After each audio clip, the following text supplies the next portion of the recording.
এবং এই দুইয়ের মধ্যে যা কিছু আছে সব কিছুকে, আল্লাহর অস্তিত্ব ছাড়া আর বাকি সব কিছুকে যদি একটি পাল্লায় রাখা হয়, একটি হাতে রাখা হয়, আর লা ইলাহা ইল্লাল্লাহ এই বাক্যকে যদি অপর হাতে অপর পাল্লায় রাখা হয়, তাহলে লা ইলাহা ইল্লাল্লাহর পাল্লা ভারী হবে। এত ওয়েটফুল এই আমল, এত ওজনী এই আমল, এই জিকির। অর্থাৎ আল্লাহ সুবহানাহু ওয়া তাআলা মুসা আলাইহিস সালামকে যে বার্তা দিলেন সেটি হলো লা ইলাহা ইল্লাল্লাহর চাইতে ওজনী, এর চাইতে ওয়েটফুল, এর চাইতে ভারী, এর চাইতে শ্রেষ্ঠ, এর চাইতে মর্যাদাপূর্ণ কোনো জিকির আল্লাহর জমিনে আর নাই।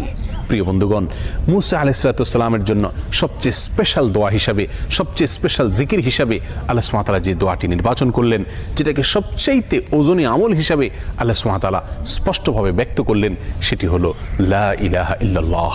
অথচ এই লা ইলাহা ইল্লাল্লাহ এটাকে আমরা খুব সাধারণ একটি জিকির মনে করি, খুব সাধারণ একটি দোয়া মনে করি, আমরা বিশেষ আমল খুঁজে বেড়াই। অথচ